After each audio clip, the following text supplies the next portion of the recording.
মহারাজ ধর্মগুপ্ত পরম ধার্মিক, দাতা, প্রজাপালক, দণ্ডদাতা। তার শাসনে সকল প্রজাই নিজের ধর্ম পালন করে, সবাই খুশি। মহারাজ ধর্মগুপ্তের খুব মৃগয়ার শখ ছিল। একদিন তিনি একটি উত্তম অশ্বে চড়ে বনে গেলেন।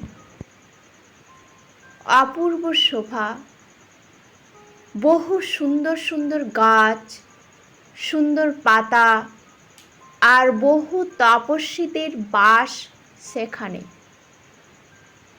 রাজা প্রায় সারা দিনই বনের মধ্যে ঘুরে বেড়ালেন, কোনো শিকার মিলল না।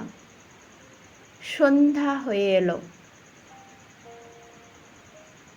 নিত্য দিনের মতো রাজা এক স্থানে বসে সন্ধ্যায় গায়ত্রী জপ করলেন। তারপর দেখলেন ঘন অন্ধকার। এই অবস্থায় প্রাসাদে ফিরে যাওয়া সম্ভব না।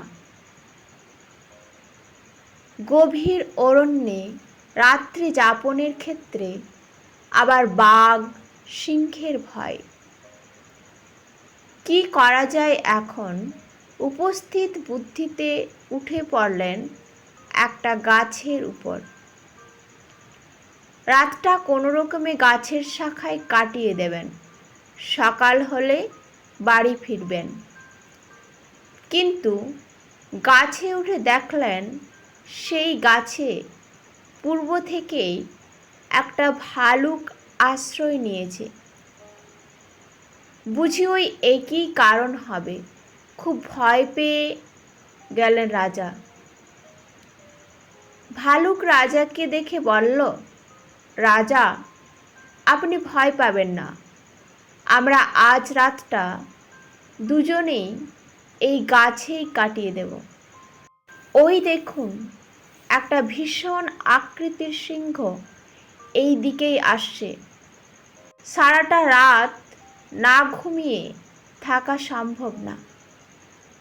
আপনি রাত্রের প্রথম অর্ধেকটা সময় ঘুমিয়ে নিন, আমি আপনাকে রক্ষা করব। তারপর বাকি অর্ধেক রাত্রি আমি ঘুমাবো, তখন আপনি আমায় রক্ষা করবেন। রাজা ভালুকের পরামর্শ মেনে ভালুকের কোলে ঘুমিয়ে পড়লেন। সেই সিংহটি সেখানে এসে রাজাকে ঘুমিয়ে থাকতে দেখে ভালুককে বলল, রাজা এখন ঘুমোচ্ছে, ওকে নিচে ফেলে দাও। আমি খুব ক্ষুধার্ত, ওকে পেলে আমার পেটের জ্বালা মিটবে। সিংহের কথায় ভালুক বলল, হে পশুরাজ, তোমার ধর্মজ্ঞান নেই। ত্রিলোকে বিশ্বাসঘাতকতার মতো পাপ আর হয় না। অযুত যজ্ঞ করলেও মিত্রদ্রোহীর পাপ নষ্ট হবে না। ব্রহ্ম হত্যাদি পাপের প্রায়শ্চিত্ত থাকলেও বিশ্বাসঘাতক পাপীর পাপ কোটি জন্মেও নষ্ট হবে না। ভালুকের কথা শুনে সিংহ ভাবল, এ ভালুকের যা যুক্তি, একে বিপদগামী করা কিছুতেই সম্ভব নয়। এখন অপেক্ষা করা যাক। ভালুক যখন ঘুমাবে তখন রাজাকে বলবো, যদি তার দয়া হয় ক্ষুধার্ত সিংহের উপর। মাঝ রাত্রি হলো। প্রতিশ্রুতি অনুযায়ী রাজা জেগে উঠলেন। এবারে রাজার কোলে মাথা রেখে ভালুক ঘুমালে আগের মতো সিংহ রাজাকে বলল, হে রাজন, এই ভালুক বড়ই হিংস্র। আপাতত ওর পেট ভর্তি ছিল, তাই আপনি এতক্ষণ জীবিত।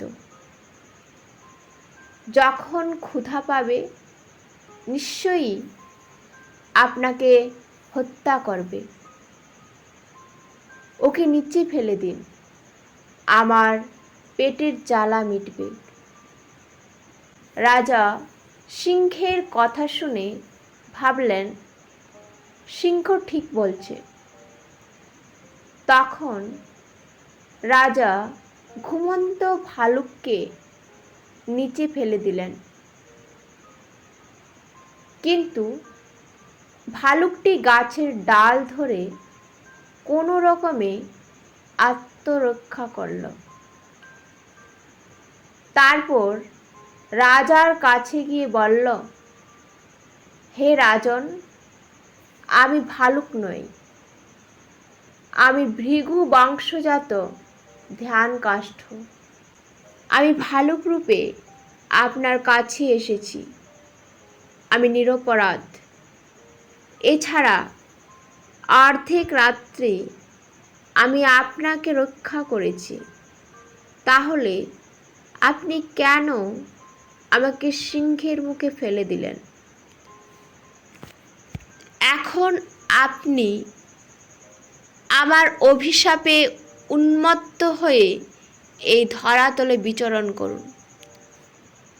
তারপর সেই ধ্যানকাষ্ঠ সিংহকে বললেন, হে যক্ষ, তুমিও সিংহ নও, পূর্বে কুবেরের সচিব ছিলে, তুমি মহাযক্ষ।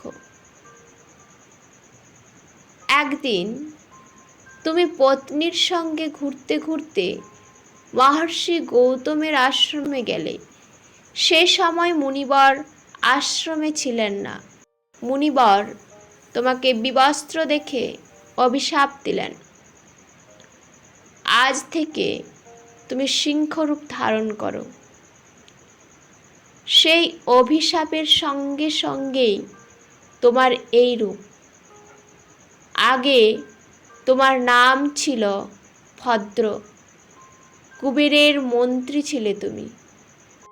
মহাত্মা কুবের যেমন ধার্মিক, তার অনুচরেরাও তেমন ধর্মশীল। আমি বনবাসী ঋষি, তুমি ধার্মিক হয়ে কেন আমাকে হিংসা করছো? আমি ধ্যান বলে সবই জেনেছি। ধ্যানকাষ্ঠের এমন কথা শোনার সঙ্গে সঙ্গেই সে সিংহ যক্ষরূপ ধারণ করলেন। তারপর হাত জোড়ো করে ধ্যানকাষ্ঠকে বললেন, আজ আমার সব কথাই মনে পড়েছে। মহর্ষি গৌতম আমাকে শাপ দেবার পর বলেছিলেন, যখন কোনো ভালুক তোমাকে এই সংবাদ বলবে, তখন তুমি আবার স্বর্গধামে যক্ষরূপে ফিরে আসবে। তারপর যক্ষ ভদ্র বিমানে চড়ে স্বর্গপানে চলে গেলেন। এদিকে উন্মত্ত রাজা নিজের রাজ্যে ফিরে গেলে সকল প্রজা ও মন্ত্রীরা বড় আশ্চর্য হল। এই উন্মত্ততা দূর করার কোনো উপায় কারো জানা ছিল না। তাই মন্ত্রীগণ রাজাকে নিয়ে তার বাবার কাছে গেলেন। মহারাজ নন্দ পুত্র ধর্মগুপ্তের হাতে রাজ্য দিয়ে রেবা নদীর তীরে তপস্যার জন্য আশ্রমে অবস্থান করেছিলেন। নন্দমুনি তখন পুত্র ধর্মগুপ্তকে উন্মত্ত দেখে চিন্তিত হলেন। তারপর তিনি মহাত্মা জৈমিনীর কাছে গিয়ে পুত্রের সকল বৃত্তান্ত নিবেদন করলেন। মহর্ষি জৈমিনী ধ্যানযোগে সব জেনে বললেন, ঋষি ধ্যানকাষ্ঠের অভিশাপে ধর্মগুপ্তের এমন অবস্থা। এখন এই উন্মত্ততা নিবারণের উপায় বলছি। সুবর্ণ মুখরীর নামে এক মহাতীর্থ আছে। সেখানে তোমার পুত্রকে স্নান করাও, তাহলে তার উন্মত্ততা দূর হবে। মহর্ষি জৈমিনীর উপদেশ মতো মুনিনন্দ তার পুত্র মহারাজ ধর্মগুপ্তকে মহাতীর্থে স্নান করালেন। তখন তার উন্মত্ততা নষ্ট হল। নন্দমুনি সেই তীর্থে পুত্রসহ এক রাত্রি বাস করলেন। তারপর তিনি পুত্রকে বহু উপদেশ দিয়ে ফিরে গেলেন নিজের আশ্রমে। ধর্মগুপ্ত এখন শাপ মুক্ত। ভক্তি সহকারে বেঙ্কটপতির উদ্দেশ্যে বহু ধন, ভূমি, গাভী প্রভৃতি দান করলেন ব্রাহ্মণকে। তারপর প্রাসাদে ফিরে গেলেন।